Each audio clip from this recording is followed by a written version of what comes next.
session, I'd like to draw your attention to a news. Kamla Bhasin has left us. Her passing is a big loss to the field of women's studies as well as the feminist movement in India and 1 billion rising movement in Asia.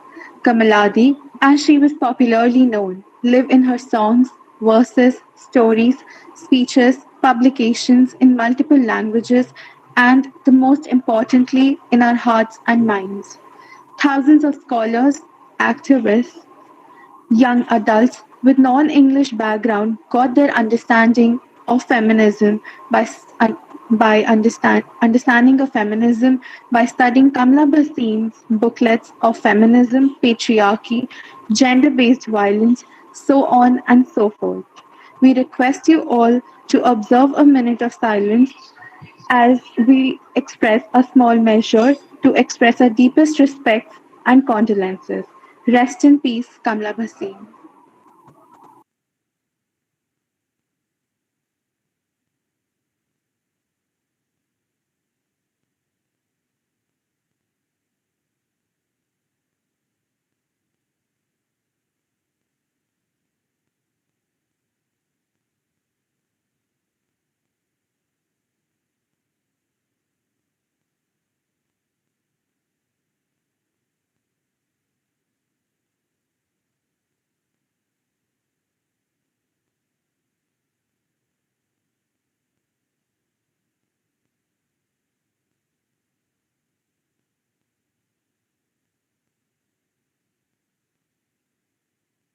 I now request Anna to take over for the further proceedings. Hello, am I audible?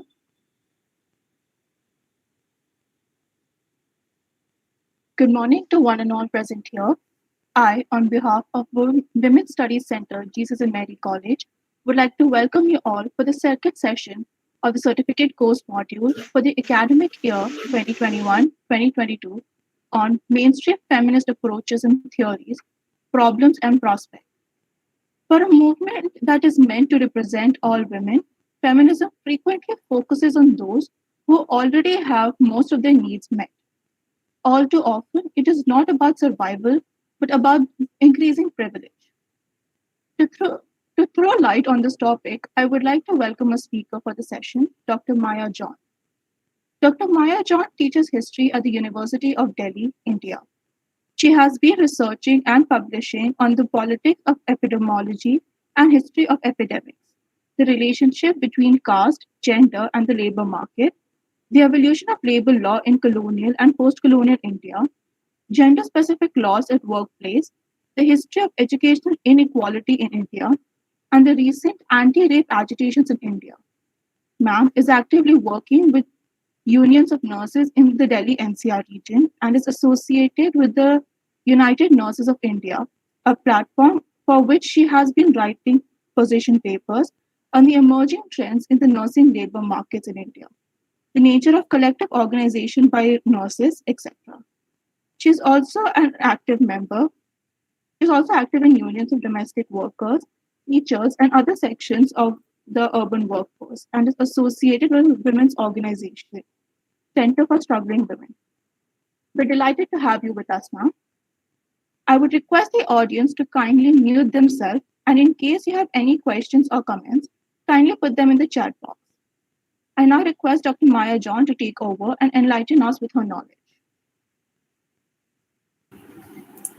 Thank you, Anna. Thank you, Jessica, and to the WSC team. I welcome all the participants again, all those who registered for this module. And I look forward to taking the discussion, the questions that were raised in the last Saturday session. I hope to elaborate on them and to take the discussion forward.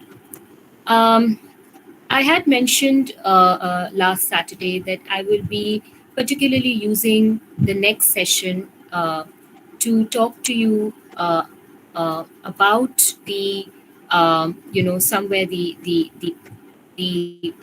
progress in terms of certain important interventions that feminist approaches and theories made when it came to questioning rape culture. sexual violence in contemporary times, but how there has also been certain drawbacks in the analysis. So after an initial period of let's say, some important interventions. We have subsequently seen, as I keep calling it, an epistemological decline, a stagnation in the,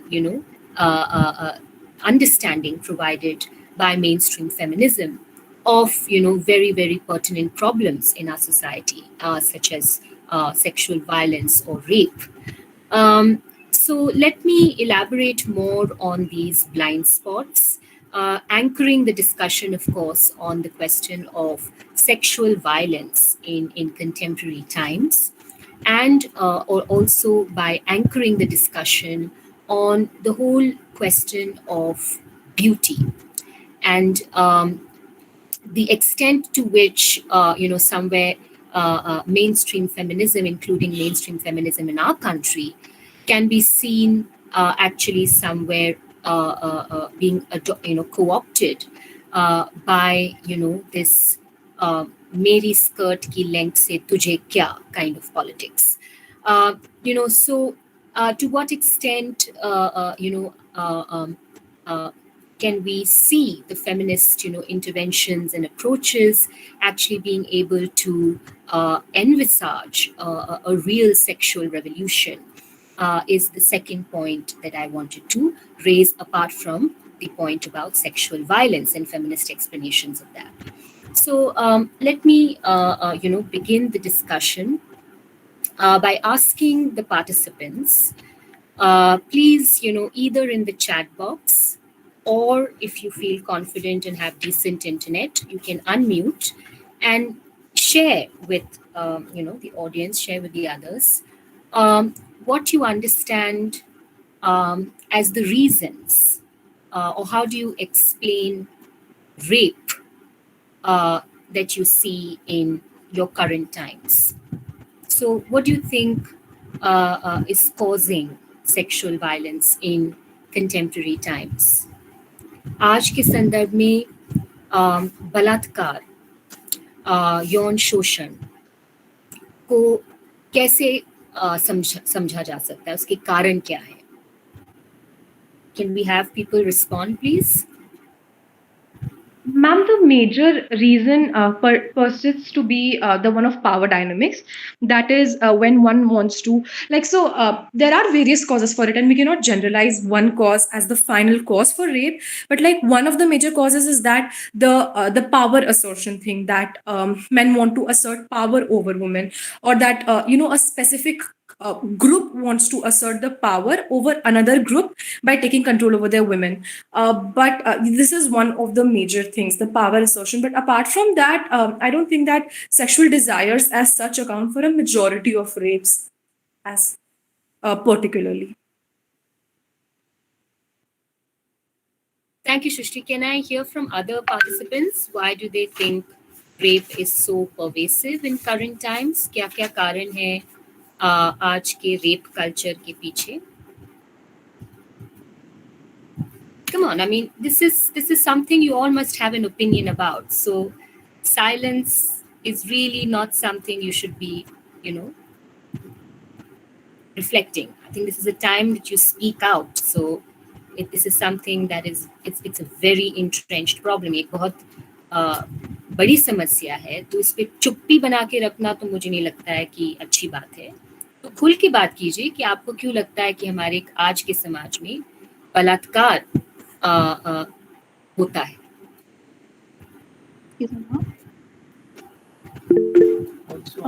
I think it's also dependent on the view, on how people view sex as on rape.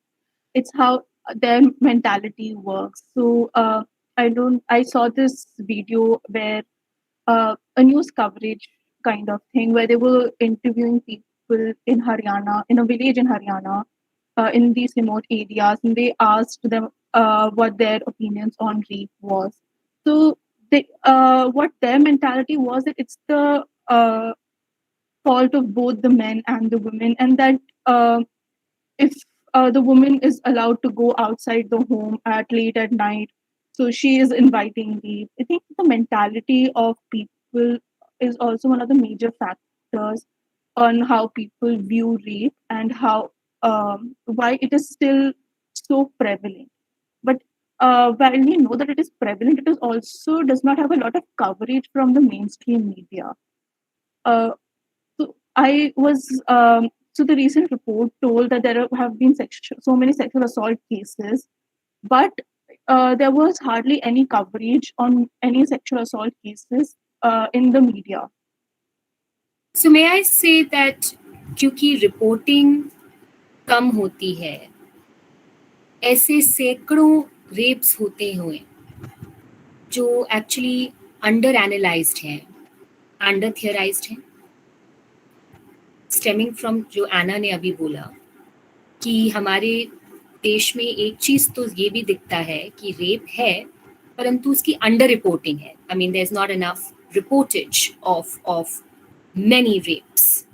So could I also add to that point and say hence that also somewhere contributes to a blind spot in feminist theory in terms of so many rapes which are happening every day actually don't even make it to the public domain, public scrutiny, and so rape actually remains very under theorized as a phenomenon.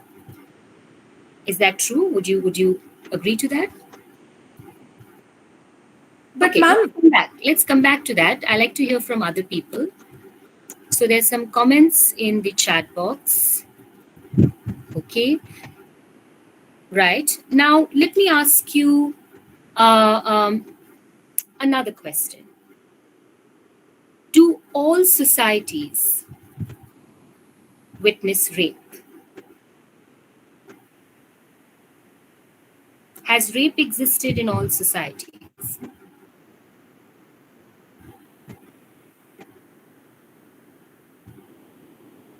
मेरा सवाल ये है दूसरा कि क्या rape हर समाज में रहा है, और अगर आज का संदर्भ भी देखा जाए तो क्या आज भी हर जगह, हर कम्युनिटी में रेप एक रहस्य है?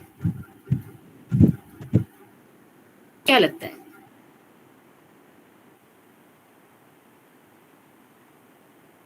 देखिए, आपका एक ओपिनियन हो सकता है, आप उस ओपिनियन को रखिए. मकसद ये है कि आप जितना शेयर करेंगे फिर उन आर्ग्यूमेंट से मैं चीजें अनपैक करूंगी, तो खुल के बोलिएगा.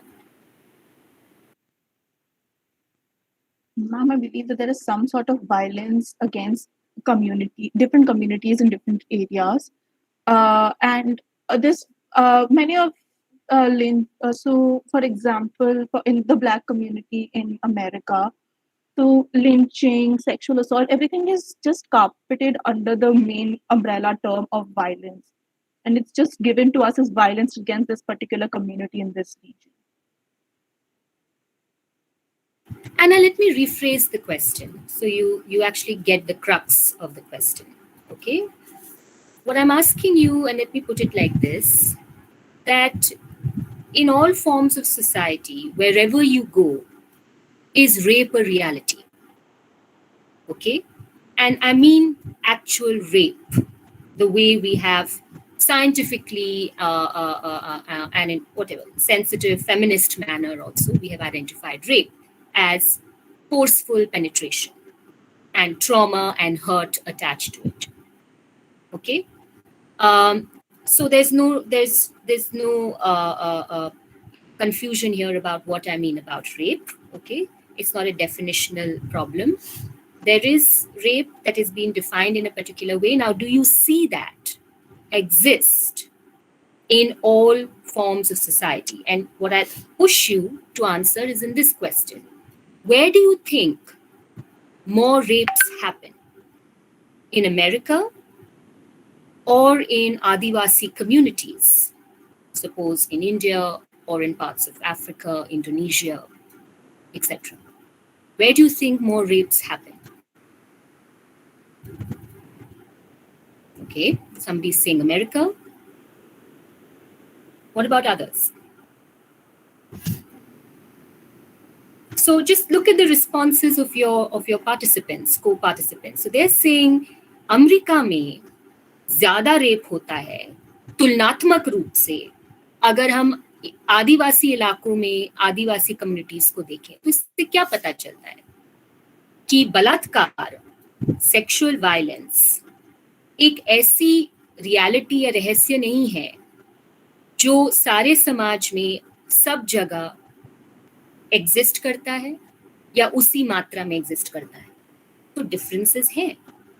अब आप और मुझे डिफरेंसेस समझना पड़ेगा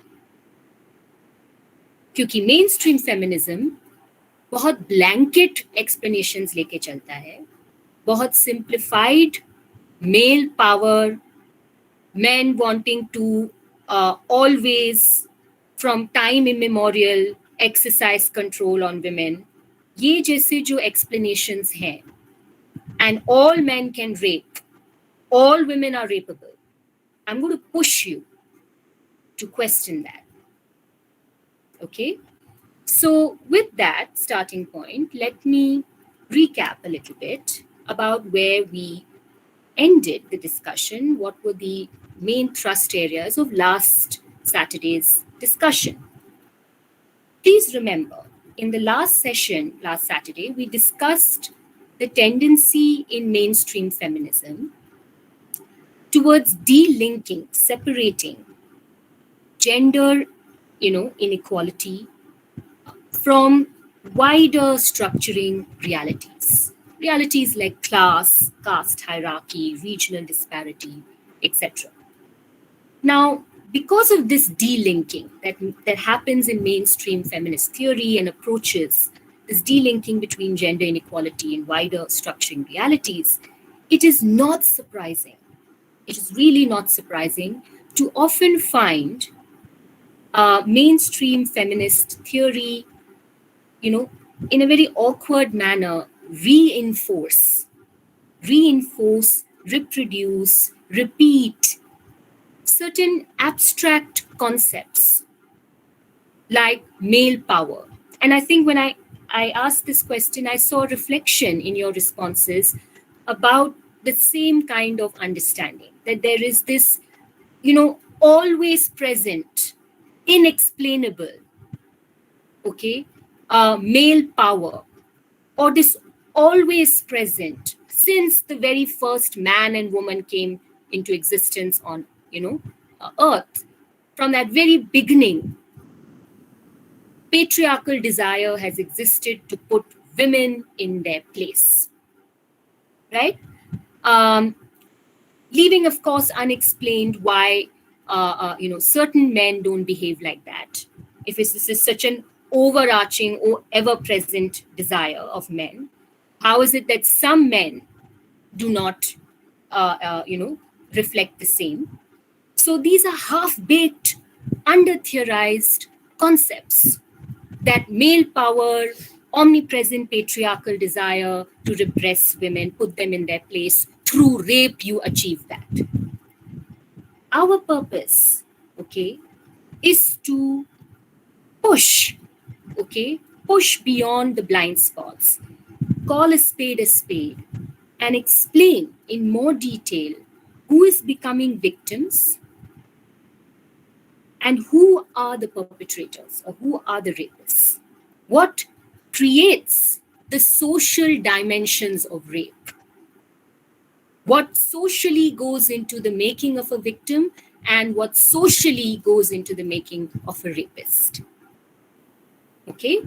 Now remember that these abstract concepts, male power and omnipresent, patriarchal desire to put women in their place, has been used to, by feminist, mainstream feminists to explain the widespread nature of rape culture, sexual violence in contemporary society. And what I'm trying to do is, to show that there are therefore blind spots in such an assertion, in such an explanation of widespread sexual violence when we use abstract concepts. And hence I push you to understand sexual violence in current times in a more meaningful manner. Now, what I will be doing is I will be connecting the discussion on sexual violence, on rape, to our earlier discussion on the hollowness, okay, after a point, the emptiness of mainstream feminist use or deployment of the intersectionality theory, right? And I'm doing this in the hope that, I will be able to show how many feminists, while they factor in, okay, while they recognize the various axes, okay, of class, caste, community, region, race, etc., to explain the creation of victims. Okay, that is, you will find, mainstream feminists using and recognizing that class, yes, caste, yes, community, and other dynamics, create conditions of greater victimhood. It makes certain women more vulnerable to sexual violence. For example, feminists would be sensitive to the fact that, how dimly lit, poorly lit, dark lanes, poorly policed streets in working class neighborhoods, in slums, or generally homelessness, having to sleep on the pavement, okay, or having to crowd and live with many other family members in a small space, how these kind of conditions breed sexual, unconsensual acts जिसके victims working class women है. तो कहीं ना कहीं हाँ, feminist theories में using intersectionality approach, कहीं ना कहीं फेमिनिस्ट ये बात कहते हैं कि हाँ, वर्गीय विभाजन, वर्गीय गैर बराबरियां, जातीय गैर बराबरियां, जो जिस जगह की हम बात कर रहे हैं, ठीक है, उन फैक्टर्स की वजह से हाँ, कुछ औरतों के साथ रेप होने की संभावना ज्यादा है. जैसे कि आप क्या स्लम में रहते हैं या आपका खुद का अपार्टमेंट है, ये दोनों चीजें दिखाती हैं कि कौन ज्यादा यौन शोषण का शिकार होगा. जाहिर सी बात है, अगर आप एक झुग्गी में रहते हैं जहाँ पे आपको पानी, 2 कैनी पानी भरने के लिए आपको 2 किलोमीटर दूर जाना पड़ता है जंगल के रास्ते या एक अंधेरे वाले रास्ते से, तो ज्यादा आप यौन शोषण का शिकार बन सकती हैं.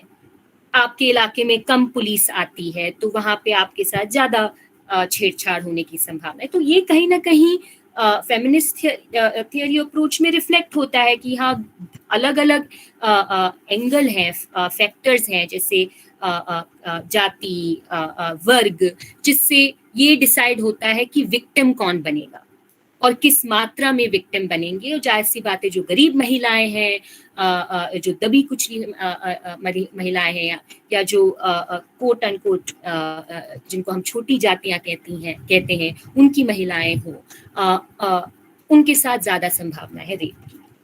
लेकिन मैं आपको ये इंगित करना चाहती हूँ कि जिस तरीके से मेन स्ट्रीम फेमिनिस्ट कहीं ना कहीं इंटरसेक्शनैलिटी थ्योरी को विक्टिमहुड एक्सप्लेन करने के लिए इस्तेमाल करती हैं, ठीक है, और मेन स्ट्रीम फेमिनिस्ट मूवमेंट भी, जो आंदोलन है, वो भी कहीं ना कहीं इंटरसेक्शनैलिटी आर्गुमेंट को यूज करता है विक्टिमहुड एक्सप्लेन करने के लिए कि कौन सेक्सुअल वायलेंस का विक्टिम बनता है. क्या वही लॉजिक इंटरसेक्शनैलिटी का रेपिस्ट कौन बनता है उसके लिए इस्तेमाल किया जाता है? No. The same logic of factoring in wider structuring realities like class, caste, etc., actually is not done. It's not used. That same factoring in does not happen when feminists speak of culpability. That is the making of rapists in contemporary times. So it's actually a very selective use of intersectionality that we see when it comes to mainstream feminist explanations of rape. Now, please allow me to use uh, a widespread category of rapes to anchor this discussion and explain things in more detail. मैं सारी wraps की बात नहीं कर सकती 1.5 घंटे में मैं पूरे दुनिया में या पूरे भारत में जो अलग अलग किस्म के रेप्स होते हैं मैं उन सबको थियराइज नहीं कर सकती सबके छुपे हुए रहस्य आपके सामने नहीं ला सकती मैं एक ऐसे रेप की बात करूंगी जिसकी मात्रा भयंकर रूप से बढ़ रही है और हमारे ही संदर्भ में दिखती है और वो है शहर the city So please allow me to elaborate on the blind spots of feminist approaches and raise certain concerns with you, okay, about half-baked theory and the dangers of using that in the context of the urban rape phenomenon. Now, let me begin with, of course, saying that I am speaking in the context particularly of urban rapes, जो शहर में rapes होते हैं, which is a phenomena that has, taken some very scary, form in contemporary times. Okay, so the urban rape phenomena is really a growing one. All right, and within and within this context of urban rapes happening every day, many of which, in fact, most of which are unreported. How do we see a feminist response? What is the feminist take on urban rape phenomena? Now, essentially, urban rapes that happen, again, in the mainstream feminist lens, is, understood and projected as, a crime, a gender crime, pure and simple. So it's as if gender is the only determinant. Gender inequality, difference between men and women, okay, men's desire to oppress women is the only lone factor or determinant for why we have this growing rape phenomena in urban areas. Okay. Now, if you look more closely, and this is my appeal to you, if you look more closely, such typical feminist, claims identifying rape as an expression of patriarchal backlash, misogyny, ring hollow, especially girls, especially in the context of urban rapes involving a large number of children, including girls, please note, including young boys, rapes of young boys. And especially when you factor in the whole patriarchal backlash theory of mainstream feminism rings hollow, especially also, in the context of rapists in, our urban scenario, rapists being in large number from the most disempowered sections of your society, laboring men. And hence, we really need to, sometimes when we look at the kind of, and I work with a women's organization, I work on the ground, we deal with so many rape cases and we circumstances force us somewhere to, have some kind of interface with the perpetrators of rape as well, the accused in these cases. And you look at some of those, accused men, and you wonder, really, seriously wonder, what power would such men wish to assert? Some of them are young 15, 16-year-old boys. And I sometimes even wonder what power dynamics, what abstract male power is working when you're fingering and hence raping a 6 or 8-month-old baby. Really? A body that doesn't even know its own sexuality, is not even asserting its sexuality. What power dynamics goes into that act? So in a society and times when we have come to analyze crime, bade crime, murder, dacoity, in a time when we have come to analyze crime from a social perspective, that is, we are engaging, you know, and seeing crime as an expression, a manifestation of larger hidden problems in our society. Or basically, many of us demand, that society should also own up to the fact that it's creating so many, robbers. It's creating so many violent people. It's creating so many drug addicts. So when it comes to other kind of crimes, the social dimension we are willing to recognize. We are willing to associate criminality, barbarity with a wider social problem. But why is it that when it comes to rape, analyzing rape as a crime, we tend not to analyze it as a social crime? And we don't push to reveal what is the social malaise, what is the hidden social problem, what are those inequalities which are on one hand creating vulnerability and hence victims out of women and children, including young boys, and on the other hand, what is that wider social inequality which is creating rapists? So it does appear that well-accepted feminist positions, including some of which many of us, use in our everyday life to make sense of things, many well-accepted feminist positions fail to see rape as a social crime, wherein entrenched, deep inequalities stemming from class, caste, community structure, regional disparity, etc., can explain predominant patterns of vulnerability, that means who becomes victims, culpability, that means who rapes, and complicity, that means who abets the crime. We need to explain all three. We can't pick and choose that we will use intersectionality to explain vulnerability or creation of victims. We should use our lens, our concepts to explain all three, because all three play themselves out in rape. Who becomes the victim and why? Who rapes and why? And who abets it? Who facilitates it? What facilitates it? Who keeps quiet about it? So I hope what I'm saying is making sense. It's relatable. Am I going too fast, girls? Jessica, Sanya, it may help if you can give me a sense of the house.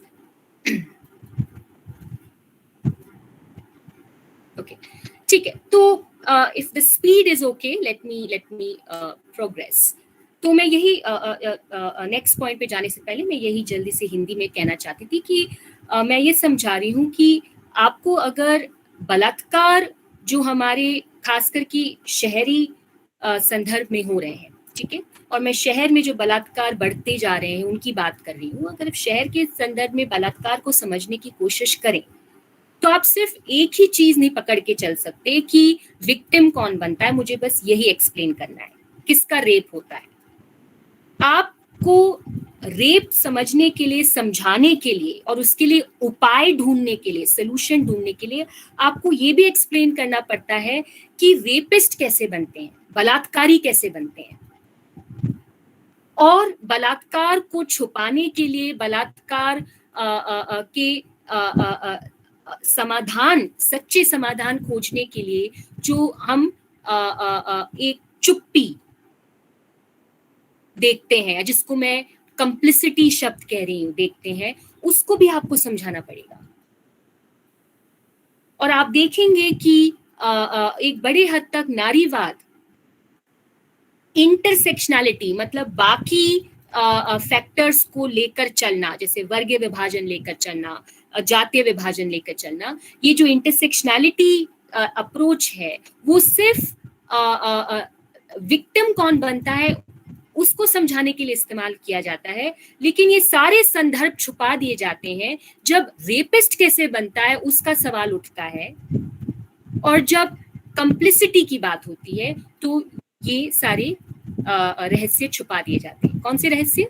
आपके समाज में जो बाकी विभाजन है, गैर बराबरियां हैं, gender को छोड़कर।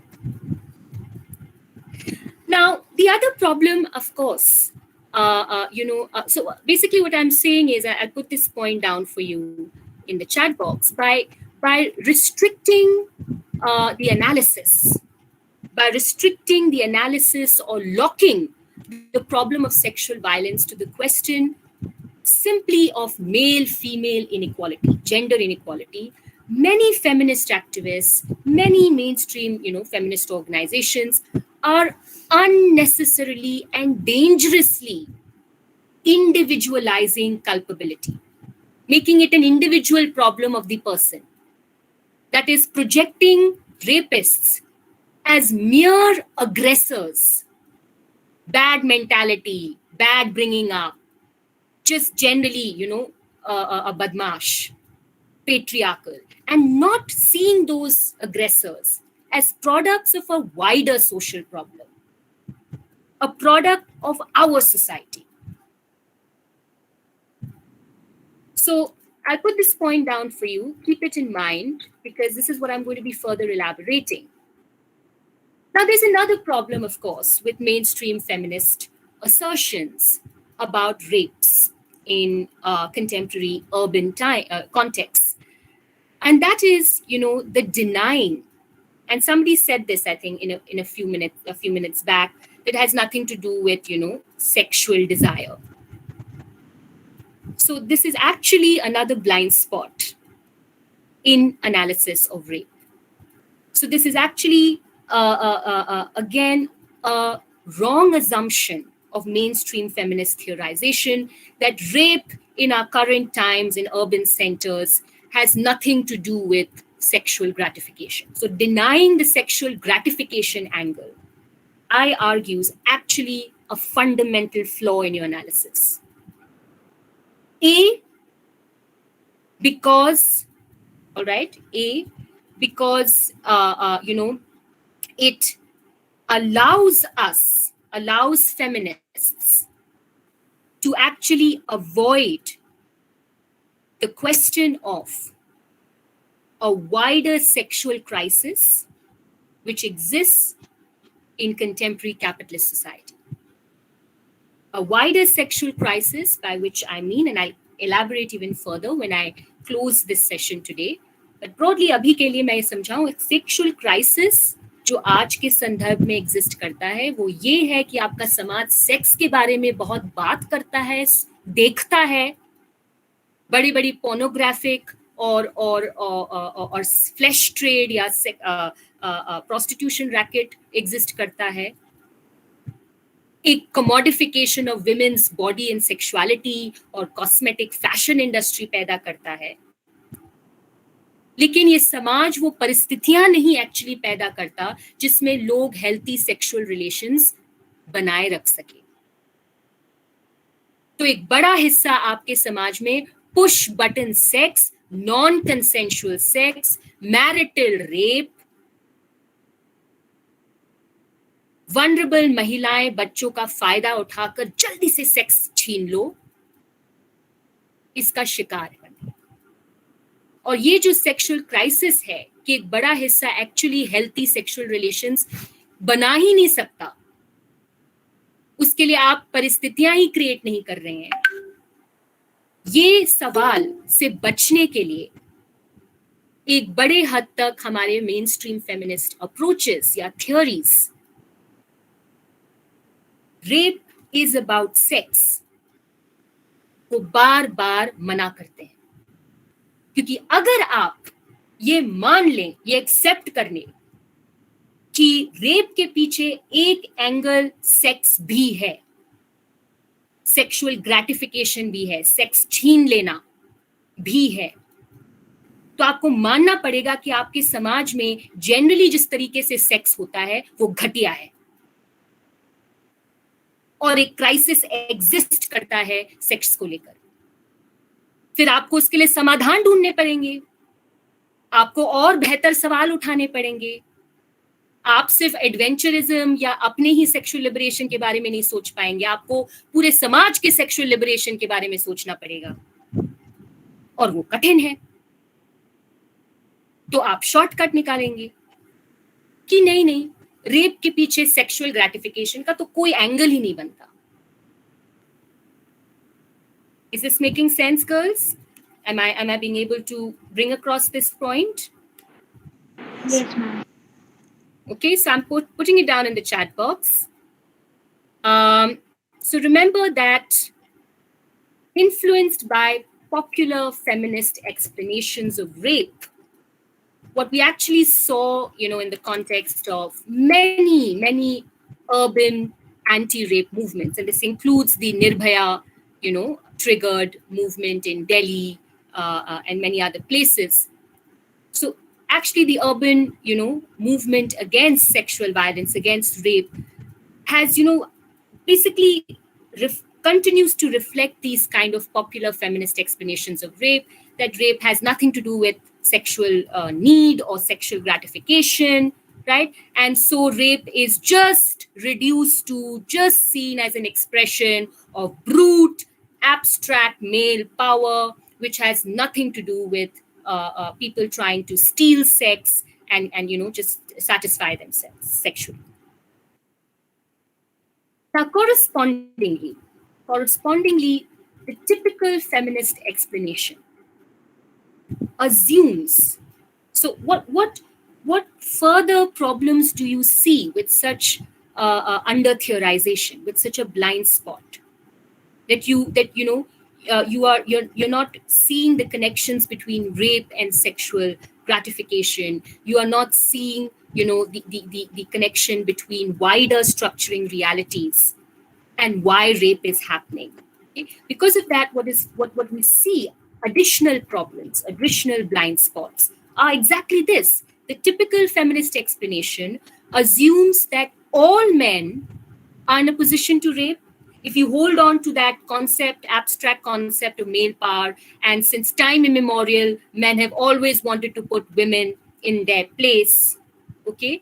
Assuming that all human communities everywhere have a culture of rape, I will be sharing with you references of some very interesting research on communities in Indonesia, where the anthropologists, where the anthropologists actually lived within communities in Indonesia.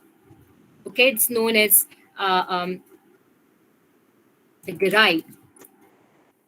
And the anthropologists actually investigated and asked the community whether, second girl.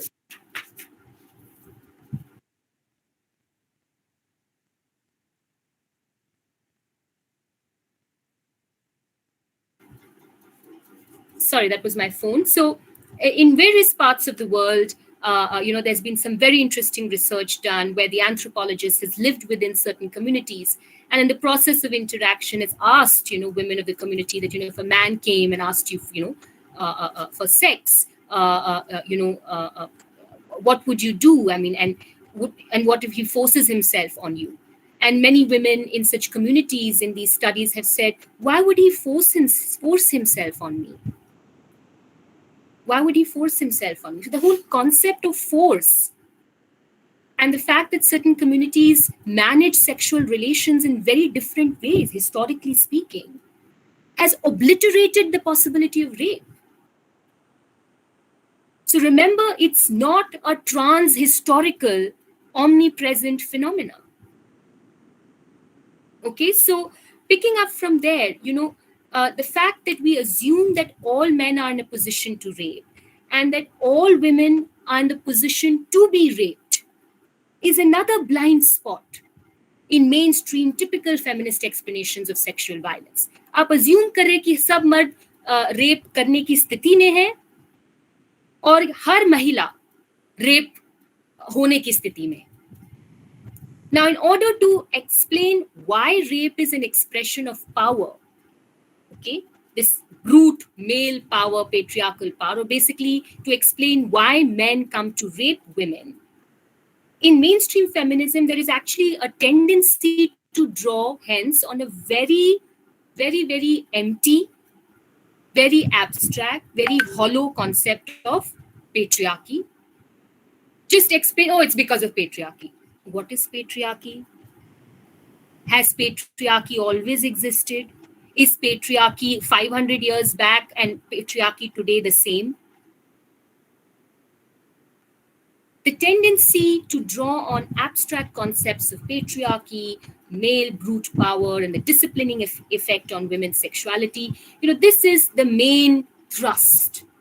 And it's based and it's anchored on this assumption. Please note, it's an assumption that all men are in a position to rape and that all women are in the position to be raped. Such feminist approaches have long existed. Okay, we have seen these, bestsellers. They literally became like these bestsellers that sold like hotcakes. These books. Susan Brown Miller. You'll come across her name if you Google her. So feminists again. Part of the late second wave feminism phase. Writing in the 70s and 80s, you have Susan Brown Miller's work coming out, which became like this phenomenal text and feminist explanation of sexual violence. It's called Against Our Will. So you see these kind of, theories existing for now decades. And very little refinement or progress beyond that. And actually, in both cases, Susan Brown Miller, who actually argues in her work Against Our Will, that from the very first, human form, from the days of the crude acts, history students would know crude acts matlab from the days of Stone Age, जब हम पत्थरों के tools इस्तेमाल करते थे, उस समय से लेकर उस शुरुआती ह्यूमन फेज से लेकर आज तक मर्दों का हमेशा ये एक साजिश रहा है कि महिलाओं को नीचे रखना है. ये एक बहुत ही एहिस्टोरिकल अंडरस्टैंडिंग और एक्चुअली गर्ल्स ये एक बहुत ही प्रॉब्लमैटिक पैरेलल थियोरी से मिलता जुलता है. इस किस्म के फेमिनिस्ट असर्शंस जो ब्राउन मिलर वगैरह ने दिए हैं कि शुरुआती दौर से लेके अब तक हर मर्द की यही चाहत रही है कि महिलाओं पर यौन शोषण करें और अपने लिंग, अपने मेल सेक्सुअल ऑर्गन से टेरर या डर बैठा दें. ये हमेशा शुरुआत में उनकी मेंटालिटी रही है, उनकी कोशिश रही. ये जो इस किस्म की थियोरी है ये लंबे समय से चली आ रही है बिना इसका कोई चेंज हुए, इसको रिविजिट किए हुए. बहुत कम रिविजिटिंग हुई है और ये arguments natural history of rape theories के बहुत नजदीक आते हैं, जो एक बहुत ही खराब तरीके से natural history of rape theories ये कहते हैं कि शुरुआती दौर से ही महिला की जो शरीर है, महिला का जो शरीर है और उसकी जो सेक्सुअलिटी है वो ऐसे ही इवॉल्व हुई है कि उसको सेक्स से कम एक्साइटमेंट होता है. What nonsense is this? That women have biologically, in evolutionary terms, evolved as anti-sex, while men have evolved an aggressive sexuality. What are these under-theorized assumptions? And for these participants or from the history department, history stream, you would know the way in which you have been also exposed to debates on human evolution. How did early human societies in those, hunting gathering stage, living in small bands, living close together with no such social mores about having multiple partners existing at the time, they would have the female species feeling scared about sex, not wanting it, saying no to it. What is this ahistorical perspective that we have held on to? So both, these kind of feminist claims that, it's from the very start of human civilization, that human life, that rape has existed because of an aggressive male sexuality magically appearing out of nowhere, and these natural history of rape theories that female sexuality has from the beginning evolved differently from male sexuality. Now, all this has actually, not helped us. In fact, recent research has shown that, you know, uh, uh, uh, uh, in our contemporary society, there are, as I keep saying, human communities that are free from rape. So all these majestic theories of rape existing since the time immemorial, and these natural history of rape theories have been exposed by research on so many different kinds of human communities in the world that do not have the culture of rape, do not have the phenomena of rape, because sexuality is evolved differently. Circumstances, material conditions exist very differently, and so they do not nurture rape.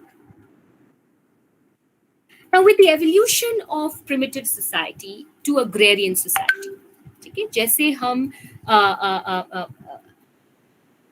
समाज को बदलते हुए देखते हैं, एक प्राचीन काल से एक खेतीय समाज, ठीक है, एक pre capitalist to capitalist society में जब हम ट्रांजिशन देखते हैं, जायज सी बात है बहुत चीजें बदलती हैं. Whenever human society has evolved from one form to another form, from primitive forms to more agrarian forms of settled society with greater stratification within it, when we move from a pre-capitalist to a capitalist form of society, of course massive changes have taken place in terms of demography, that means population growth, in terms of urbanization, शहरीकरण, in terms of commercialization, बाजारीकरण. तो आपके history में, आपके reality में चीजें इतनी बदली है, एक चीज नहीं बदलती हुई दिखती, अजीब लगता है, और वो है मर्दों की चाहत रेप करने के लिए. ये हमेशा से रहा है, चाहे बाकी चीजें बदलती रहे. It's difficult to hold on to this. Because if you see such massive changes in the very existence of human society, if you see these rapid, massive trends of change, urbanization, commercialization, various intensive new forms of social stratification, it would be incorrect to claim that no change occurred in the way male and female sexuality developed across different time periods.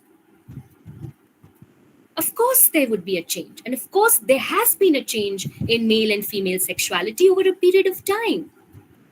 The changes in male and female sexuality, as well as in the general position or condition of women, would have resulted in a change in the very existence, meaning, and frequency of rape, what we identify as rape. So there are changes that take place over a period of time in male-female sexuality. There is a change that takes place in the general position of women, and only then do certain, meanings and frequency of rape become possible. We can't hold on to assumptions that rape, the way we know it, has existed since the crude acts, early hunting gatherings. So it is a very problematic assumption that is made in mainstream feminist theory. Let me just give you one example to prove this. For a long time, girls, okay, rape was actually identified and defined on the basis of whether the woman's family felt that, their rights, their status had been undermined by a sexual union between the woman and a man. Now, what does this mean? The male gaze, the male family members' feelings are taken into account to decide whether rape happened or not with a woman. And that means that for a very long time in the medieval period and even in modern times, up till very recently in modern times, the parameter for measuring rape, giving meaning to identifying rape, was whether the woman's family had felt outraged or not. And so, even if a woman was by her choice entering into a sexual union, and this is actually the reality that, some research has shown that women actually made their own choices and chose partners, ran away from their community or from their home, and then these kind of tussles or cases happened where her family asserted that she had been abducted and raped by otherwise a person who was a lover. Even today in India, many cases of young adults, and including these adolescent women in the age of 16 to 18, choosing their partners very often outside their caste group, very often outside their village, their community. Their parents used the law to say that she was raped, that she has been abducted. But when you actually push and the case goes on, it's very often proven that no, it's not rape because it was consensual. The young woman actually was in a relationship. But can you see how the definition of rape is also something which is historical? You need to see it as changing. You need to see it as a phenomena that has changed. Now, of course, we identify in the mainstream rape with the woman's consent. Has she given consent or not? If her consent is there, it cannot be rape. So what I'm saying is that we need to approach our given explanations of the rape phenomena in very critical light and in a historical manner, and factoring in the larger realities. Now, of course, it's challenging. Of course, it's uncomfortable. बहुत चीजें जो मैं कह रही हूँ शायद आपको थोड़ी चुभ रही हो, और अच्छा है कि वो आपको चुभे. It's good. Because challenging and uncomfortable though it may be, it is time we account for the role played by the wider reality, especially when I say wider structuring realities, I mean the role played by the dehumanizing conditions, barbaric conditions in which a large percentage of our cities, people, cities' inhabitants live and work. Link it up to that argument I made about Nancy Fraser saying the movement cannot not fight against capitalism and the terrible inequality created by capitalism in our times. So hold on to that argument and caution of Nancy Fraser. Now, the increasing trend of rapes and other sexual assaults on women, and mind you, even children, in cities is, I argue, symptomatic.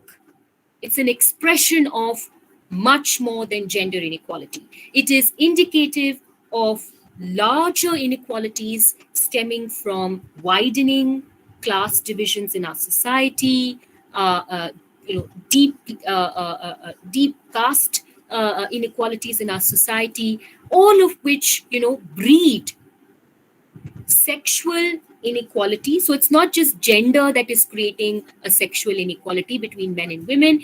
There are these very sharp class divisions in our society, other inequalities that breed sexual inequality, that breed sexual vulnerabilities. Who is going to become a victim? That provide little time to the average human being to nurture healthy human relationships. And I mentioned this in the Q&A session in the last Saturday, session, where I said that on an average in your country, people work to earn 12 to 14 hours a day, add commuting time to that. How many hours are left in the day for them to rest, be human, nurture their sexual life, their married life? Nothing. I mean, they're left with hardly any quality time to live their life. Because निचोड़ के आपसे आपके घंटे लिए जाते हैं capitalist system से, आपसे काम निचोड़ा जाता है. Now remember that wider structuring, force, and how that actually then plays itself out in the bedroom.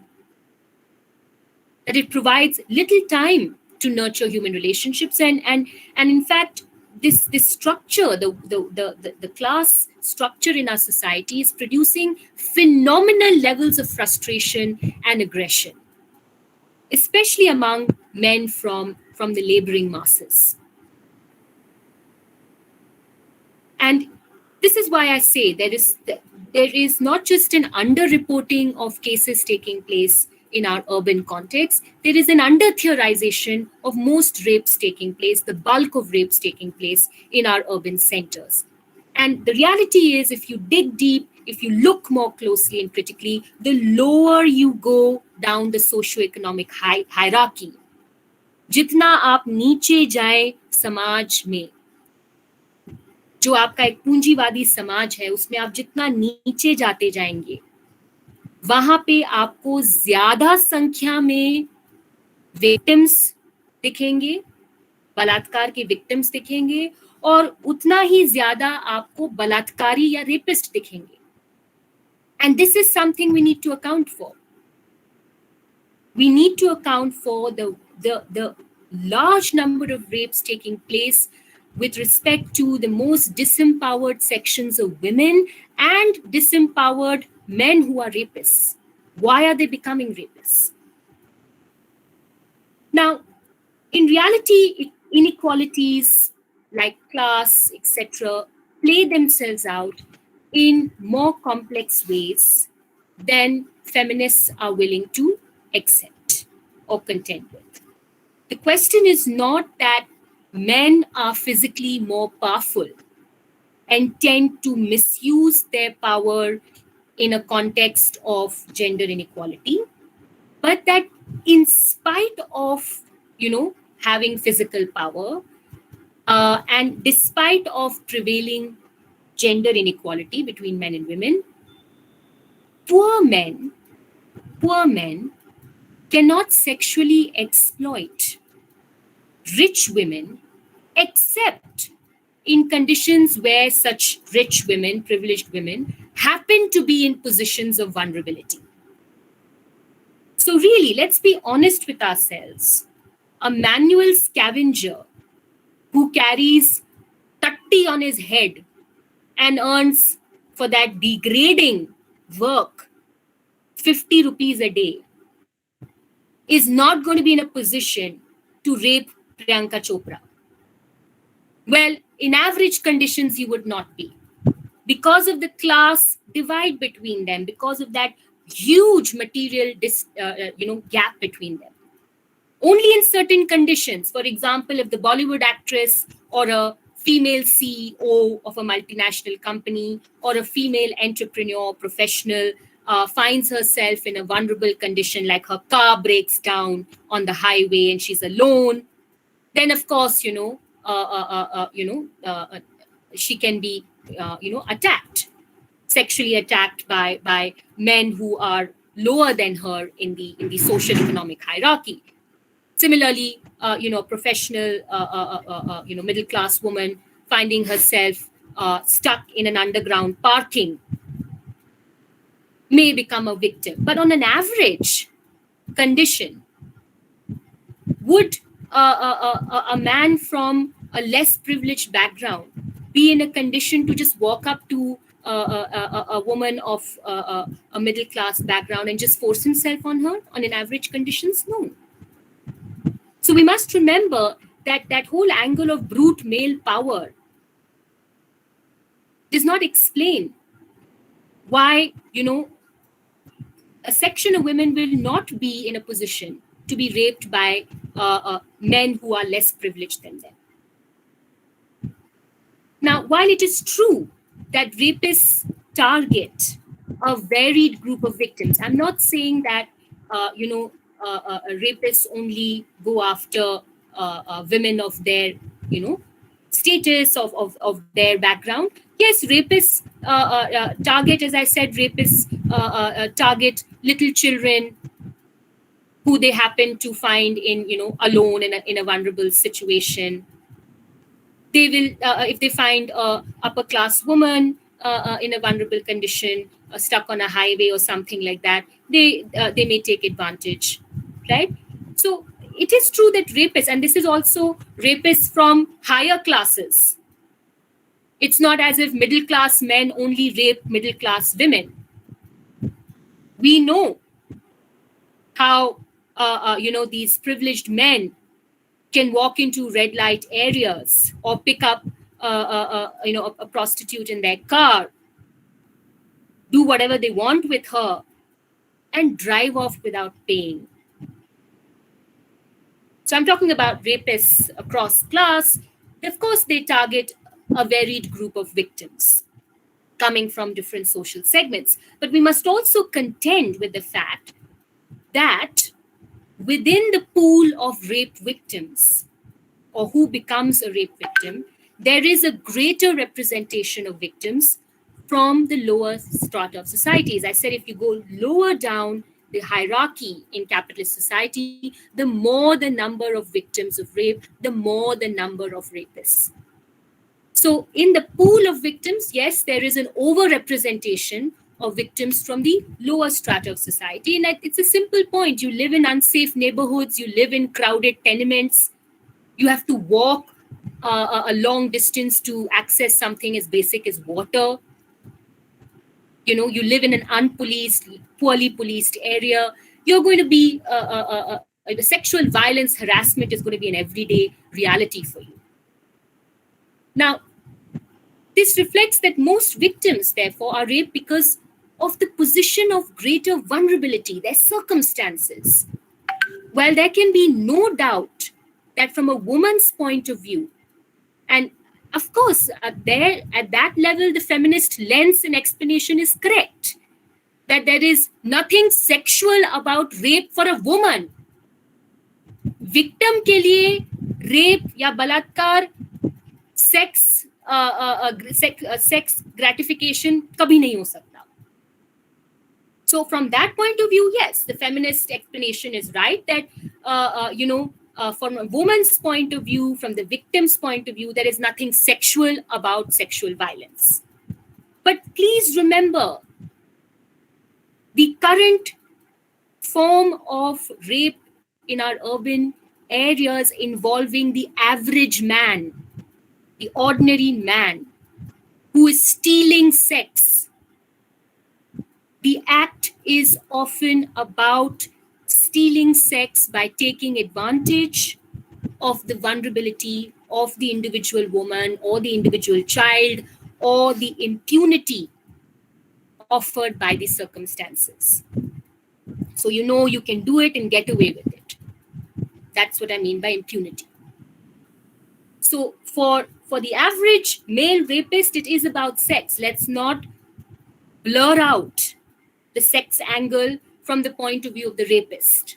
Especially remember, in a society which is breeding a sexual crisis, which is breeding dehumanized sexual relations, and what I call push button sex. Moreover, extensive research has been done on the psyche, mind, if you use the word mindset and all that, on the psyche and on the social profile, on the behavior pattern of rapists. And here I'm referring to some very interesting work done in Europe and America. I think we should do this kind of work in India. We're really holding on to a lot of, under theorized assumptions in the Indian context. Unfortunately, especially when we talking about rapes in urban areas, when it comes to rural India, there's still some factoring in, as I said, of the caste angle and all that. But urban rape phenomena is very poorly understood and theorized in feminist theory in India. Somewhere abroad, there's still some solid work which is questioning this kind of understanding, and that's why you have this research on the close analysis on the psyche and profile of rapists, which is actually shown that rapists do not exercise any particular preference for coercive sex. So it's not as if rapists are these men who are, from that very moment when they put their eyes on a woman, it's about exercising brute male power. In fact, research has shown about this, the sexual preferences of rapists, and these are repeat offenders, that it's not a particular liking or preference for forced coercive sex. It's the circumstances. They find an easy victim. There is an impunity to the circumstances. They know they'll do it and get away with it.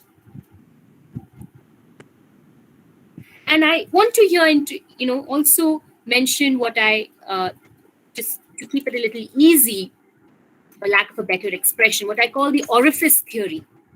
You know what an orifice is? ORIFICE. Orifice. It is basically a hole. In the kind of desexualized, context in which we live, and the kind of desexualized, dehumanized dynamics in the bedroom, the average bedroom, I would say that it's really that most men actually work with this, this kind of understanding, this kind of perspective that cover the face, fuck the base. They're just looking for a hole to put their sexual organ into. And so it doesn't matter if it's a 6 months baby. It doesn't matter if it's a 2-year-old little child. It doesn't matter if it's a 70-year-old woman. It doesn't matter if it's your wife. It doesn't matter if it's your girlfriend. It doesn't matter if it's a prostitute. The impunity of the circumstances, the vulnerability is a potent condition, a potent mixture, and of course, the creation of dehumanized sex. So a society that is ridden with bad sex is definitely going to be a society that's going to be ridden with rape. So if we look very closely at reported cases of rape, we will find that rapists are not always raping women and children because they seek to assert some brute power over them or teach them a lesson for transgressing, for breaking certain norms. After all, really, girls, where is the teach them a lesson dimension playing itself out when a 6-month-old baby is raped by a family member or a neighbor? What lesson is being taught to the 6-month-old child? It's the sexual gratification. It's knowing that you can get away with it. And it's that wider dehumanization. Explain that. Don't leave that under-theorized. Don't leave that unexplained. Now, it's in that context that I want to just quickly, now reassert what I said about intersectionality and, move towards the second part of, my example, which is on beauty. Now, remember what I explained last Saturday about intersectionality, something which I've also said today. Intersectionality as a concept and the way it's used by mainstream feminism, it's an elite response. Please think twice before you use these kind of labels for yourself, that I'm an intersectional feminist, we believe in intersectional feminism. Please, it's one of the most, vague and problematic concepts within feminism. And I say it's actually an elite response to very concrete, marked inequalities in our society, and thus inequalities within women. Essentially, intersectionality allows feminists, allows many women to account for, to explain different experiences in terms of a heightened, oppression that some women face. So it's, as I told you in the last session also, it's like this explaining of women's oppression in an additive way. Acha, she is also a victim, and her victim or her oppression comes from the element of caste. She is also a victim because she is facing it on the basis of being in a militarized zone. Or she is oppressed as a woman, also oppressed more because she is Dalit and she is poor. And Sonia Gandhi is also oppressed because she is a woman. So it's just like this grand additive list of women, putting all women on the same page, making all women rapeable, all women, in a position to be oppressed, while of course, remember, as I said last Saturday, blurring, downplaying the complicity of privileged women in the oppression of other women, and also in the oppression of men of other classes, of other segments, and the positional proximity, the closeness of privileged women to men of their class, to men of their caste, rather than to women of other classes and other caste groups. So this whole notion of womankind and oppressed womankind, these really need to be unpacked. These really need to be questioned. Intersectionality needs to be questioned for what it implies and what it allows mainstream feminism to clumsily achieve, actually in a very problematic elitist vein. Now, in the context of urban sexual violence, the rapes happening in our urban areas, the problems of feminist use or deployment of intersectionality are evident, are very clear in the following way. Let me put it down for you in the chat box so there's no confusion. So if we look at the urban rape phenomena and feminist explanations of it, particularly the intersectionality explanations of rape in contemporary urban times, remember that, the problems are two problems which I have highlighted over the last 45 minutes or so.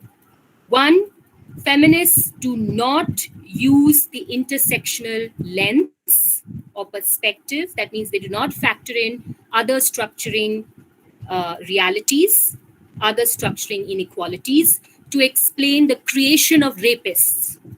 They only use the intersectional lens to explain victimhood, but not to explain who becomes a rapist in the first place. The second problem, remember, is that in the context of urban rape, the intersectionality, theory is used by feminists in a problematic way by downplaying. So the intersectional theory actually downplays the complicity angle, the complicity of, privileged women with marked access, more access to resources in the creation and reproduction of what I call patriarchal femininity and self-commodification. So this brings me towards, my second example and set of issues, which is on, let's say, what I've identified as patriarchal femininity, what you can also call hyper-femme behavior and dressing, and therefore what we also see around us in terms of self-commodification. Women themselves commodify their body and their sexuality. Now, I have already explained the last 45 minutes or so, and I hope clearly enough. I've already explained point one, the problems of mainstream feminist approaches to rape, where they only use intersectionality to explain victimhood, but not culpability, not the question of complicity, right?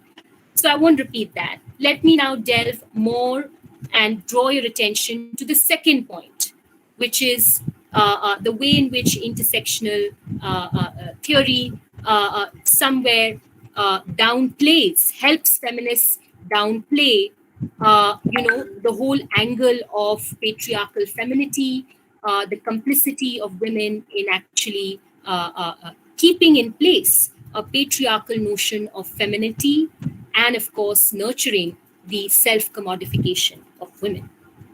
Now, I hope that you go on to see, in this last segment that I'm discussing, I hope you go on to see that what is lost in the generalizations, feminist generalizations about gender over class. It's only gender, nothing else. So these kind of generalizations about gender over class experience, these abstract concepts of brute male power, ever-present patriarchal desire to put women in their place. Now, these kind of generalizations, they have problems with them. And these are namely, please remember, number one, such generalizations hide or conceal the fact that women are sharply divided amongst themselves along the lines of class, and so are men separated from women along the lines of class. And I told you this just a few minutes back, that women of the privileged section are closer. Their positional proximity is more with men of their class than with women of other classes, of other caste groups, etc. So there is a sharp divide amongst women themselves and also between men and women along class lines. This is blurred out by the generalizations of mainstream feminism, that it's gender over class, nothing else. A second problem, remember, is that some women, these feminist generalizations conceal that some women have become stakeholders. They have an investment, unfortunate though it is, an investment in the commodification of women's sexuality, what I'm calling, they're actually party to the reproduction of patriarchal femininity. And I'll explain this. Thirdly, remember, the third problem is feminist generalizations conceal that once the demand for women's autonomy, independence over their bodies is removed from, is abstracted from the larger social relations which shape current sexual behavior, sexual norms, sexual codes, such a demand for women's autonomy over their body actually paves the way for half-baked freedoms. Half-baked freedoms. Sexual adventurism, not sexual liberation. So I'm putting these points down and they'll be clearer as I conclude. Just give me another maybe 7-8 minutes. I think the whole point hasn't come, girls. Am I right?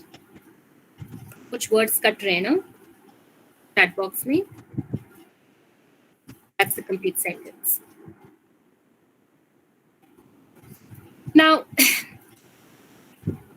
let me just, elaborate and conclude on these points of, patriarchal femininity, or basically, let me say, I'm elaborating on points 2 and 3, okay, which I've posted just above in the chat box, that, these generalizations in feminist theory actually conceal these facts, that some women have become stakeholders in the commodification of women's sexuality, and that, these demands for women's autonomy over their bodies is being wrongly abstracted from the wider social reality of sexual codes, and therefore such demands for मेरी skirt की length से तुम्हें क्या, मैं जो भी करूं तुम्हें क्या, these kind of demands are actually paving the way for half-baked freedoms, not a sexual liberation of all women.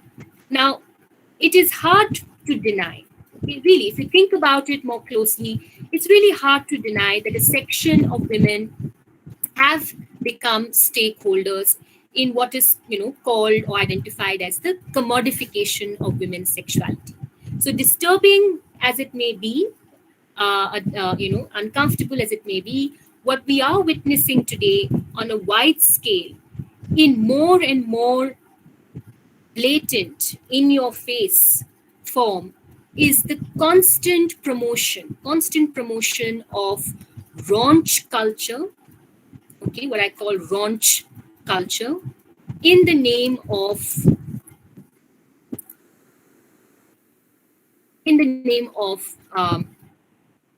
women's sexual liberation. Okay?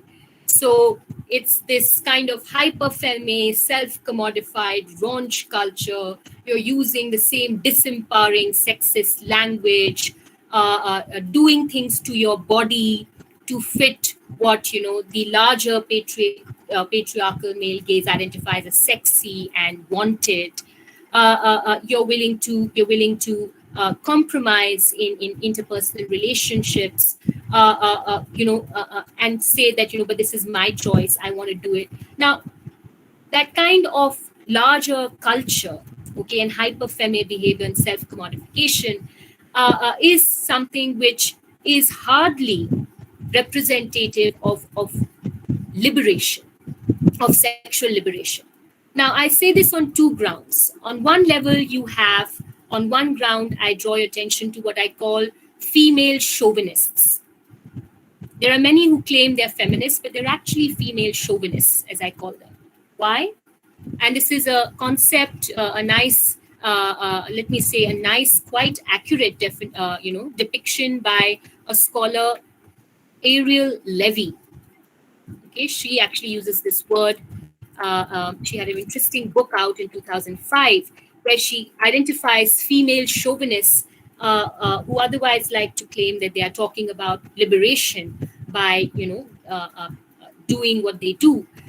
Female chauvinists being women who come to essentially employ or use the strategy of objectifying theirs and other women's bodies in the attempt to achieve the same elevated status, the same financial gains of the dominant group. And the dominant group would be male entrepreneurs, male professional, male corporate, players.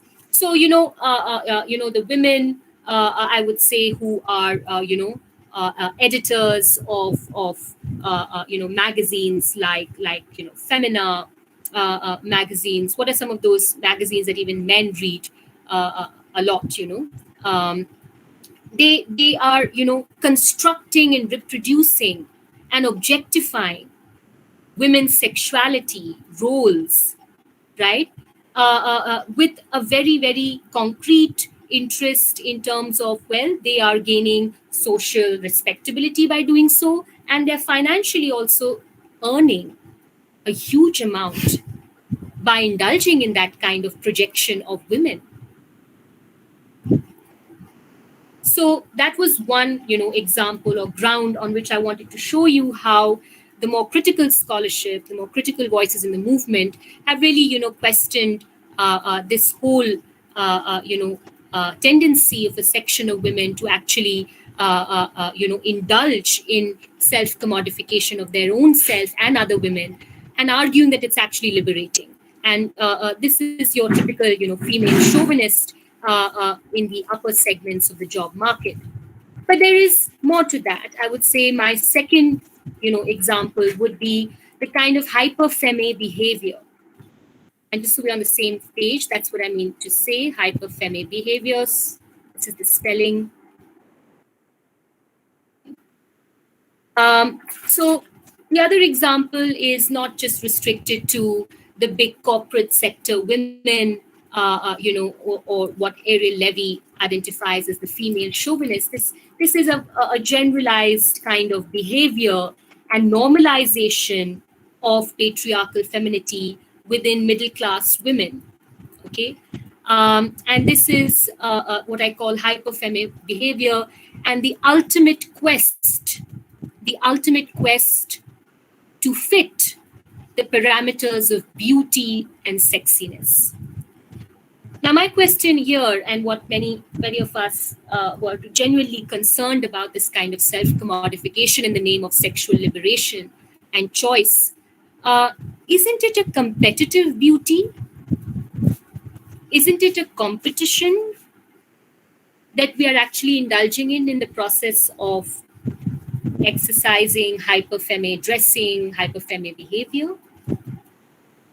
Isn't it nothing but a self-commodification which is competitive because it's about fitting the defined notions of beauty? And when I say defined notions of beauty, I mean these Eurocentric benchmarks about waist size, facial bones, eyelashes, eyebrows, skin color, eye color, length of nails, thinness, hair length, hair color. A lot of it is Eurocentric. It's the white woman and her beauty, which haunts. One second, girls. Sorry, can you hear me now? Can you hear me now, girls? Yes, ma'am. Yeah. It's also a competitive beauty which you're trying to, match up to. You're trying to look more beautiful than someone else at the end of the day, according to benchmarks that are not only set abroad in the Eurocentric phenomenon, but also by a class. The wealthier sections of society, the privileged upper class segment, define notion of beauty. So you are looking at yourself. You are doing things to your body within the perception of the male gaze. You're still stuck or trapped within that male gaze of beauty. And don't we see it every day? I mean, I even in these times of Corona, when things opened up slowly, was forced to, use public transport. And I use public transport a lot, and I've used the metro a lot in Delhi, and I see it so many times unfold in front of my eyes. I've seen the way women check out other women. I've seen women giggle in their groups against another woman who's on the plump side, who's perhaps, wanted to dress up and wore something and is, not looking the conventional hot beauty that so many of us have got accustomed to. So she elicits a giggle or a guffaw from others in the metro. We check out each other.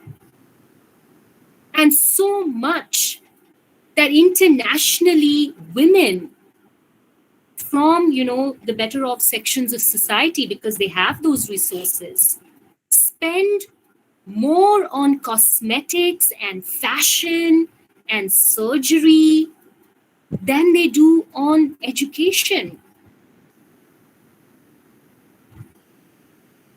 Now, such behavior and मेरी skirt की length से तुझे क्या kind of politics is deeply troubling.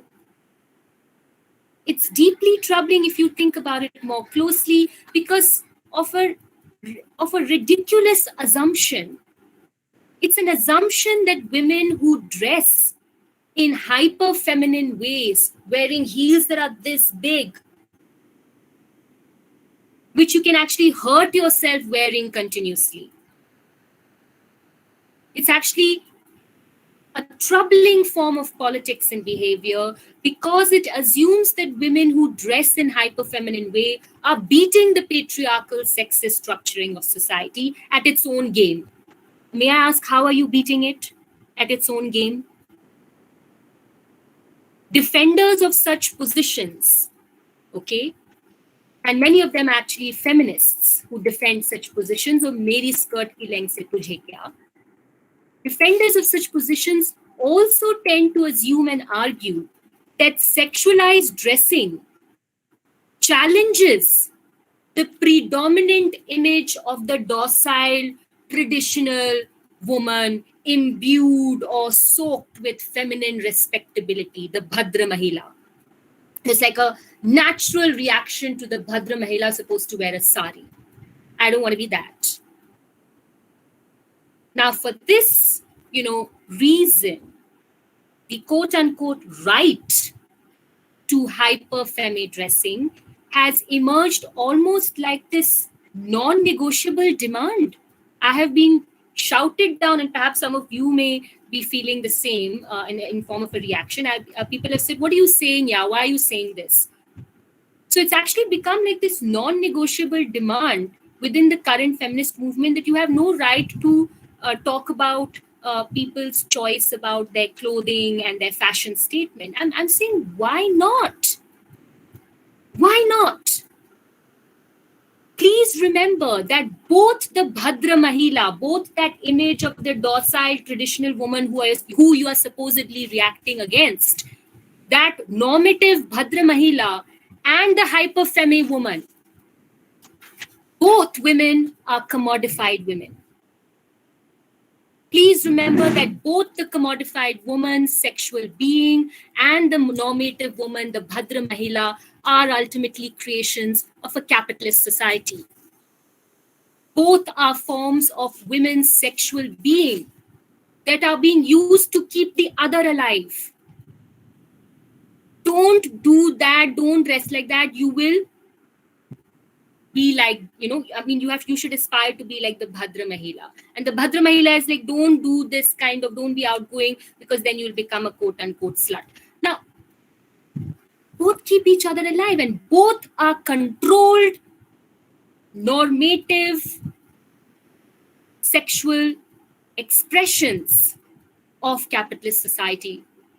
These are benchmarks created by capitalist society. Both of them, they are created for women. Now, while the former is despised, that means the outgoing woman is more despised, she is still desired. Similarly, while the latter, the Bhadra Mahila, is often worshipped, she is also shunned, she is also mistreated. Hence, both the commodified woman and the Bhadra Mahila are feminine roles. They're expressions, both of them, of patriarchal femininity, which needs to be smashed rather than incorporated and defended through meri skirt se tujhe kya.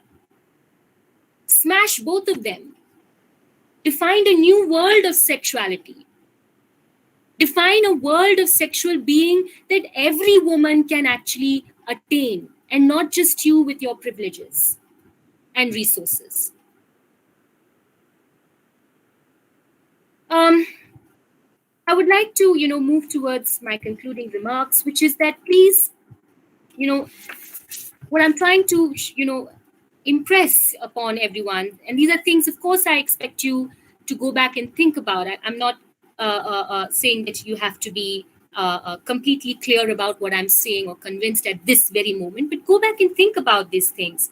That, remember, you are, by indulging in hyper-femme, self-commodified behavior, you indulge in competitive beauty. It is about,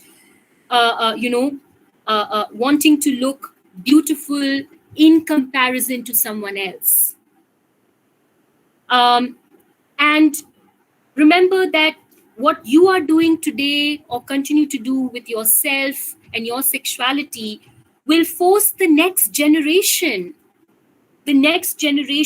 of children, young girls, to do the same, to repeat the same, to think that beauty means this, to think that sexy means only this. So the more you indulge in it uncritically, the more you see it as a manifestation of liberation, you are creating another generation in the future of women, young girls, who will think the same. Now, patriarchal femininity is reflective of hypergamy. Please note that this is competitive beauty. It's a beauty informed by class norms. A lot of what is done in the name of looking sexy and beautiful are somewhere class informed acts. You use that fashion, you use those choices to then seek out partners within your status and men from higher classes. And this is the uncomfortable reality. Most women do not easily choose partners from below their class, below their status. It has become an aspiration to marry within your class, someone like you, or someone better off. And the pressure created by a class divided society to seek partners from within one's own segment, from within one's own class, has actually pushed women. And this is the most important point for, I think, this audience immediately in this context, this example. It forces you to, it compels you, it makes you normalize the seeking out of partners within your own class in such a way that you've come to. And I can say this of women around me. I can say this of women in my family. I've watched them do it. It has pushed women, I'm talking about privileged women, middle class women, into a position of compromise, wherein they are trapped into constantly adhering to patriarchal femininity, normalizing, internalizing codes of behavior that ultimately suppress, subjugate their interests to the interests of their partner. Now, in such positions, that's why you find in the typical average middle class home compromises which include, dressing attractively, quote unquote, attractively for work, sometimes wearing these uncomfortable shoes and pantyhose and patani whatnot, going on blind dates to find that guy, ignoring sexual innuendos of male colleagues at work, tolerating overprotective partners.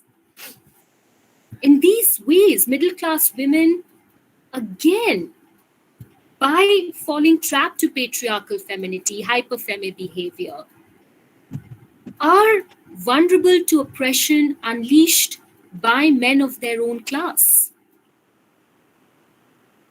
So what you're doing is a class-informed act, behavior, and it also doesn't liberate you within your own class also.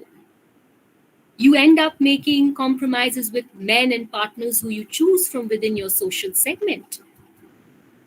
It's all part of the package. Now, the connection of self-commodification and rape is very much there. This is my closing remark.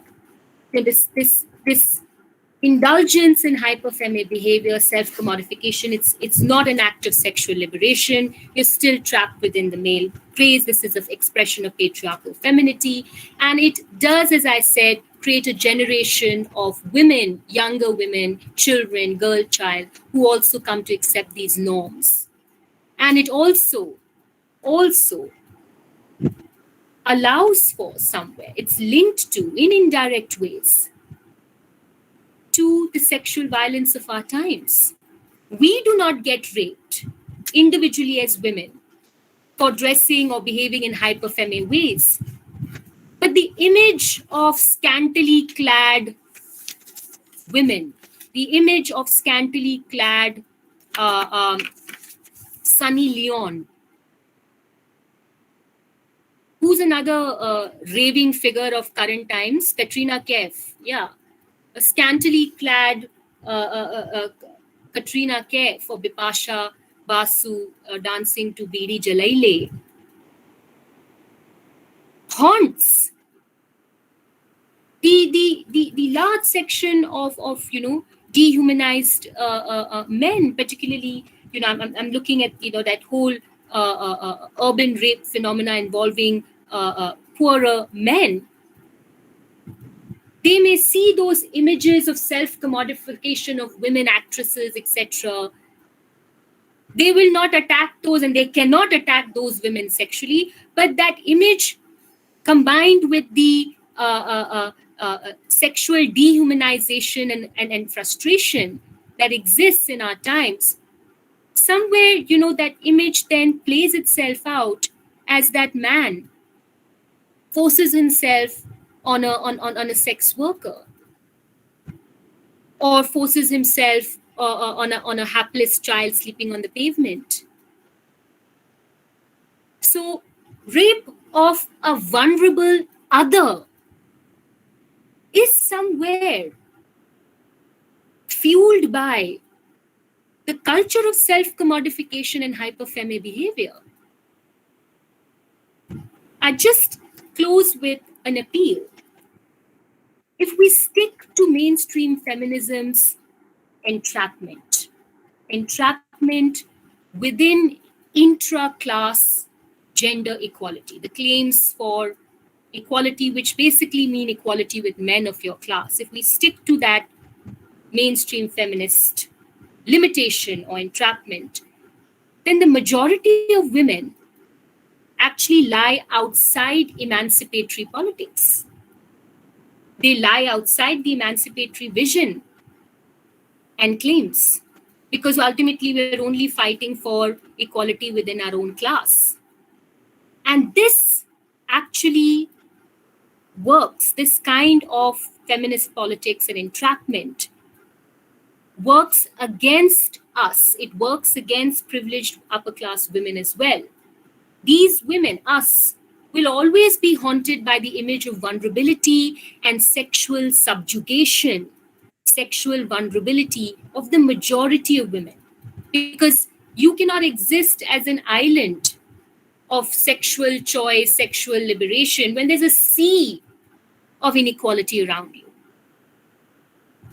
So the image of the average woman as sexually vulnerable, available, the second sex, is going to determine your interpersonal relations and everyday interaction in the public arena.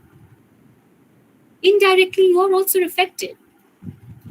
And therefore, let's go beyond these uncritical, under-theorized, universal claims of sisterhood. Let us recognize the divisions within women. Let us recognize the wider structural inequalities. Let us realize that it's not just gender inequality, but there is a larger inequality that has to be understood and fought against. So let's go beyond abstract notions of universal sisterhood, because that cannot be the basis for women's emancipation. Rather, it's the mobilization, the politicization of the most downtrodden, most vulnerable sections of women, and the bringing into the mainstream their issues and demands. That is actually the way forward. So I would say everybody, in Women's Studies Center should be joining progressive women's organizations, should actually, through those organization networks, being part of on-the-ground movements, let yourself be exposed to the complex way in which things work on the ground. Feel the frustration of having to organize women who are trapped within the four walls of their homes, women who are working in factories for 12 hours a day for 5,000 rupees, women who don't get a bed in the hospital even though they're heavily pregnant. Just let yourself be exposed to those everyday inequalities. And these are not just gender inequalities. These are much wider structuring inequalities that shape the experience of gender inequality. And you will know, I hope you will know and learn that it's not enough to talk in terms of universal sisterhood. We need to organize women of the lower classes. We need more women in the movement, especially those who are vulnerable, who are poor, and whose issues are not coming into our analytical frames, whose exploitation is not being properly theorized in our analytical frames. Let's bring them into the picture and let's strengthen the movement. And let us overcome our blind spots, our epistemological gaps in our understanding of inequality. Thank you. I could take questions and comments.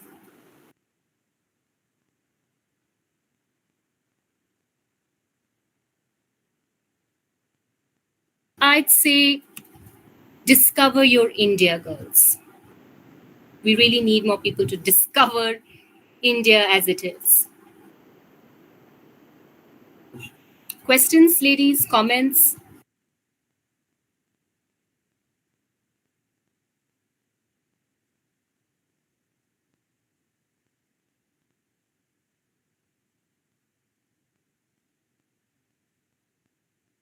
Was it fast?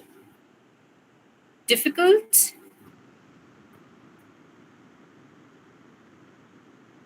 Did I go too fast? Was it too complex? Would you want me to repeat something to clarify? Any questions? Any comments?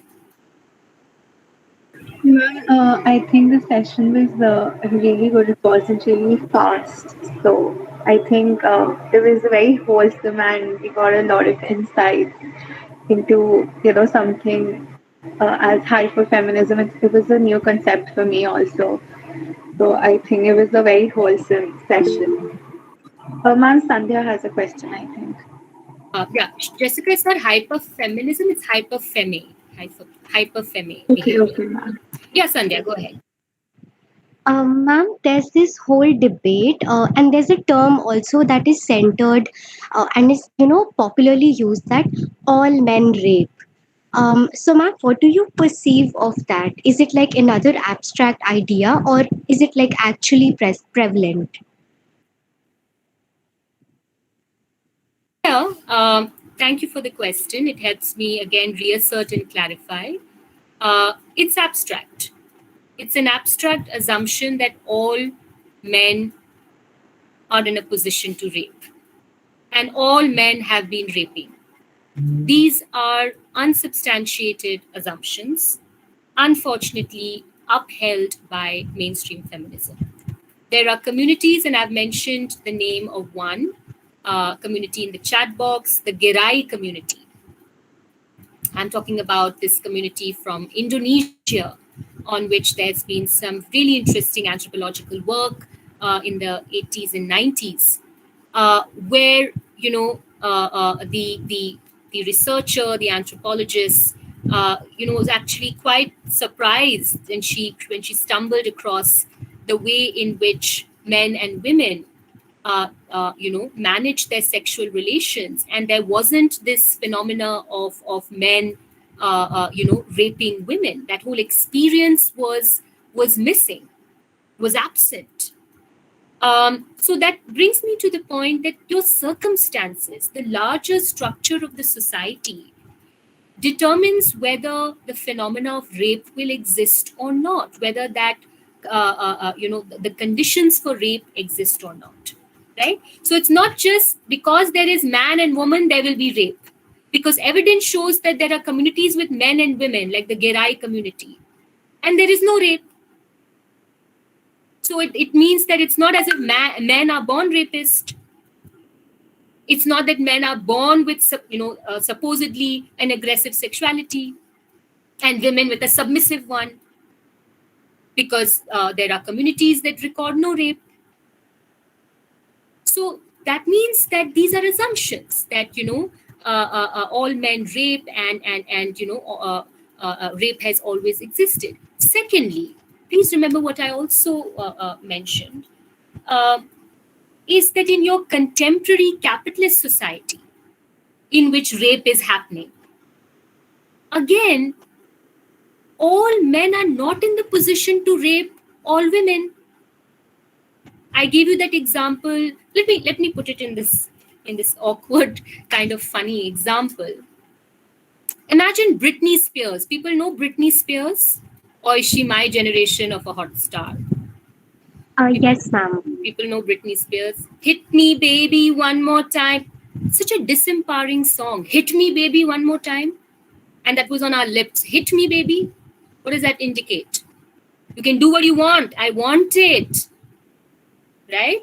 Anyway, so Hit Me, Baby, one more time. Britney Spears is walking in a really hot pink bikini suit on the what's the beach in Bombay? Juhu Beach. Okay, and alongside, a little few steps behind her, are two bodyguards. Okay, now is that Britney Spears in a position, or let me put it this way, is the Bhel Puri wala selling Bhel Puri on the Juhu beach where Britney Spears is, tanning herself?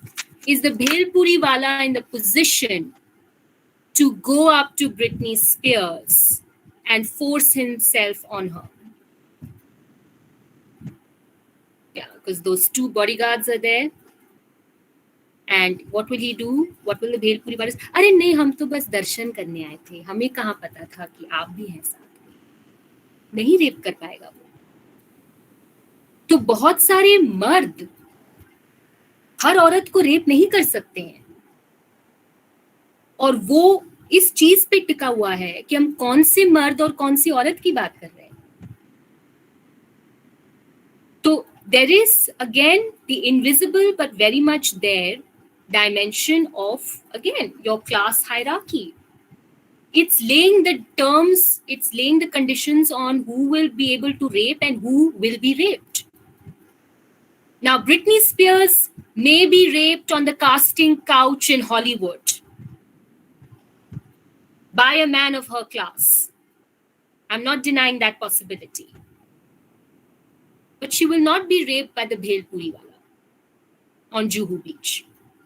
So you have to be able to explain that. Your analysis has to be able to explain that why certain men of a certain class cannot rape women of a privileged class in average circumstances. And that reality is shaped by the wider class reality. So how can you leave out that dimension in your analysis of rape? Does that answer your question, Sandhya? Yes, ma'am, definitely. Thank you, ma'am. Any other queries, comments?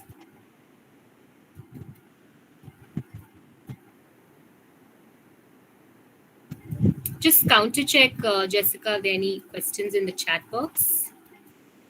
Because I've been posting comments myself. No, ma'am, there are no questions. Okay, so yes, Yashvi. Yes, ma'am. So my question was about the hyperfem lifestyle that you had indicated to how women wear, let's say, scanty clothing. So even if we try to, let's say, question such behaviors, such choices in a woman's lifestyle, how are we going to achieve what we're trying to aim at? Let's say to prove that there's this certain kind of divide, or it actually contributes to a patriarchal feminism. Because if we try to say that such hyper-fem lifestyle contributes to patriarchal lifestyle, women would again question us by saying that it's our choice, right? So how do we counter such a question? And how do we try to prove that there is this patriarchal feminism?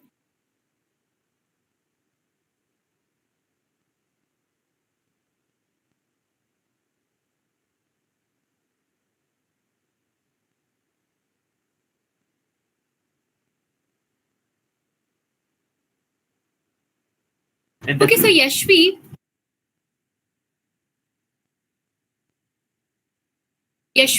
and others, am I audible now? Yes, ma'am. Sorry. See, my first and immediate, response to what you're sharing, which I see as a concern. I mean, how do you take on the average woman in your peer circle, and question her hyperfemme behavior and self commodification. I'd say it's a challenge. That's precisely what I'm saying. That of course it's a struggle. It's an ideological struggle. It's a political struggle with, of course, women of your segment of society, your peer circle. I'm not saying it's going to be easy, but I think, Yashvi, half the battle is won if we have, at least amongst us, if some of you are accepting that there is something like patriarchal femininity, and that self commodification, hyperfemme behavior is actually an entrapment, it's not a liberation. So at least let us, who are part of these questions, questioning and discussions, at least let us recognize that this is a competitive form of beauty.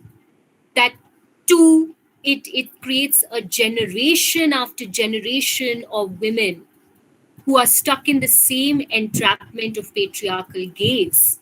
And three, that this wider co-option of women within patriarchal femininity, and especially this kind of hyperfemme behavior and dressing, is indirectly breeding the rape of a vulnerable other. At least if we ourselves accept and connect the dots in our own peer circles, in our own social circles, I think that is one major step. I just feel that there's so many women who are not even willing to do that. So I think if you are thinking of beginning to accept these things, Yashvi, you're seeing a point here, you're willing to examine this further, debate it with people, that's a step forward, because that means that's one more woman who's willing to challenge not just the Bhadra Mahila, traditional clad woman of the right wing discourse, but the quote unquote slutty woman of the feminist discourse as well. Right? So I think that we need more women to do that, and to prize open the debate amongst their peer circles, their workplaces, their interpersonal relationships. So I would say that's my immediate response to you. Yes, it's an ongoing struggle. It's an ideological one, but remember, by indulging in the debate, by taking it seriously, at least there is a convertibility, Yashvi. If we don't have the recognition, if we don't have these debates and discussion, where is there convertibility that out of every 10 people you end up discussing this and having a debate with, that at least one or two people will come out convinced that we are entrapped, we are not liberated when we do this. And for us, every one or two women who are able to come out of the entrapment is a gain. So debate, push for these things in your discussions. Don't accept the normal.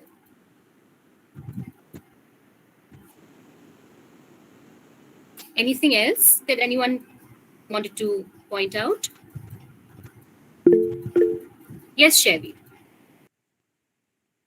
Ma'am, so basically, there's this debate regarding the work of sex workers, where people, one sect says that, why are they being told that they have to sort of sell their bodies? So, ma'am, I don't get it. I don't know how to